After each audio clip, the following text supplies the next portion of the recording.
Welcome to the first edition of MACO SitRep. The MACOs were an organization that existed during early Starfleet. SitRep stands for Situation Report. So MACO SitRep will be where we discuss theories and analyze Star Trek stories. Today we'll be talking about Picard Episode 1.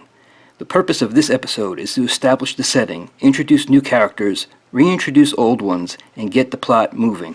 The first thing that stands out to me is the use of Picard's dreams to give us information. The first dream, and my favorite scene of this episode, sees Picard and Data playing poker. Picard figures out that Data is only pretending to bluff. His tell is that he has no tell. I think this is important because the episode is already directing us to certain conclusions, and if there is a misdirection, Picard will figure it out.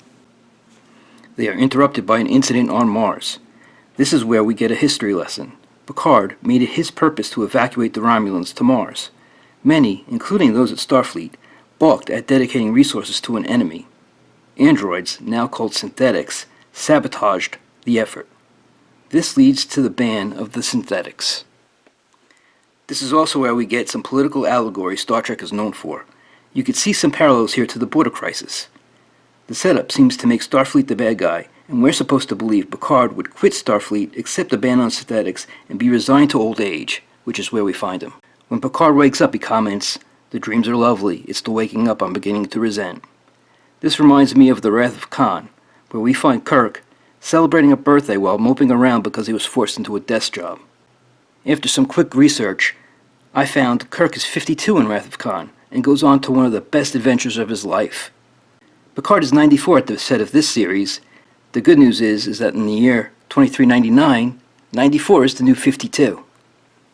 I hope they continue to acknowledge Picard's age. I'm not sure how you can't. Picard was always the most cerebral of the captains. It would be interesting to see how old age affects him, and how he can adapt. In the second dream, Picard sees Data painting. This leads Picard to the Starfleet archives where he finds the painting of a girl resembling Daj called Daughter. Later, Picard takes a trip to the Daystrom Institute, where Dr. Girardi brings him up to speed on the progress of synthetic development. We learn that no one can make an android as advanced as Data. Whatever special ingredient they used to make him couldn't be duplicated. It's also revealed that Bruce Maddox, the leading cyberneticist we met back in the Next Generation, was trying to clone Data from a piece of his positronic net. But wait, Data already created a daughter, Lau, from his positronic net, who he also painted a portrait of. So if you're following, Lau's memories are implanted into Data's, and in Nemesis, Data's memories are implanted into B4, who here is now in pieces in her drawer. Does this mean Maddox was successful somehow? It would seem we are led to believe that, but remember the poker game. I'd bet Picard is about to figure out something only Picard can figure out.